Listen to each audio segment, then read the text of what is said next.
এই পলায়নের প্রশ্বাসে দুর্যোধনের কর্ণকম্পতে আপনারই নাম লিখুন। কিন্তু দাদা দুর্যোধনের ধৈর্য প্রশংসা লঘু নয়, এতিয়া অসতল, এতিয়া মুকুদাস দাদা। মানুষ রজা স্বরূপে দুর্যোধন দুঃখী হলেও সাহিত্য স্বরূপে করল আজ যথার্থ এই বীরত্ব তার টুকুও করল।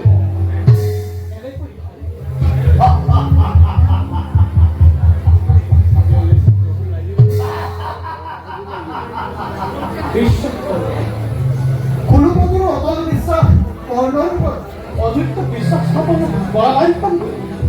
হ'ব পাৰে যোগ্যজন, কিন্তু এনেদৰে পঢ়াবলৈ হ'লে এই বিশ্বাস কিমান দিন থাকিব দাদা? চিন্তা নাই দাদা, কুলপতি যদুপতি আমাৰ যদুপতি কি করব হতা?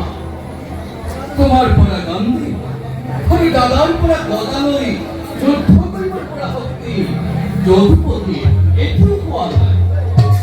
ভারতের কুরুক্ষেত্র যুদ্ধ অস্ত্র নধর বলে প্রতীক্ষা করবে। দাদা, তুমি নিরস্ত্র হয়, তোমার অনন্ত শক্তির এক পরিমাণ আমার পঞ্চভাত্তা আৰু সেনা সেনানীকে অধিক শক্তিশালী কৰিছে।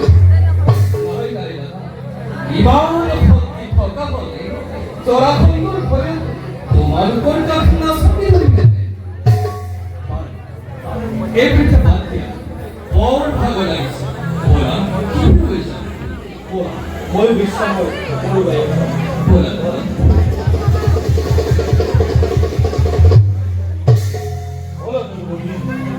আমি আজি শান্ত।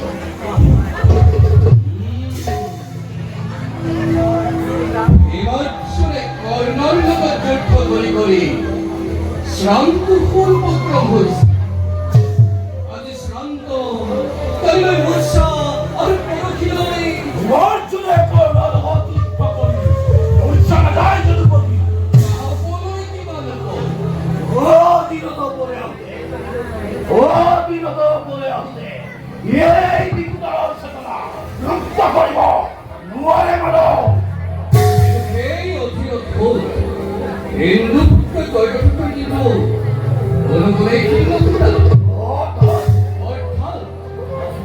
অর্থাৎ হিন যজ্ঞতে গলায় আঘাত করে যদি বিপুলের মোর্চা নিয়ে পারে তেতে রামদত্ত বিজয়ী সন্ধানী কর্ণয় এমন অনুরাধে বিপুলের পরিস্থিতি দেখো একটু খুব হবে না।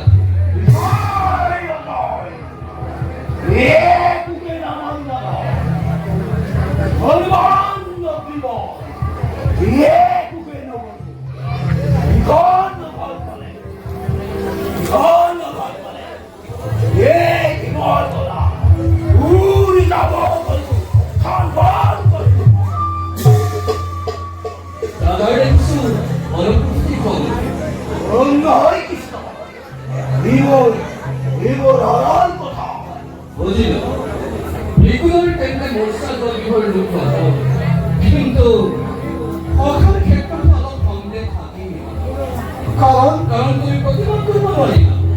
বহুত প্রতিবাদে না লাগে মুরারি, যুদ্ধ লাগে, জয় লাগে, প্রতিদ্বন্দ্বী লাগে। রামদত্ত গুরুদত্ত ভাগবত বিজয়ী খোখা কর্ণর হাততে ওর আছে দেবদত্ত গান্ধীর মুঠি। ওর দিকে আগুলিতে, ওর দিকে কৃষ্ণ দূরে বারে বারে বিসর্জে, বারে বারে বিসর্জে কর্ণ।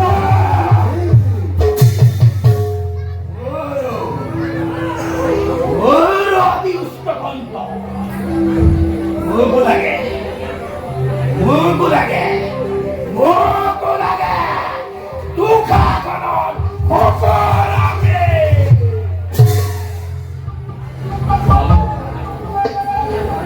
বাবা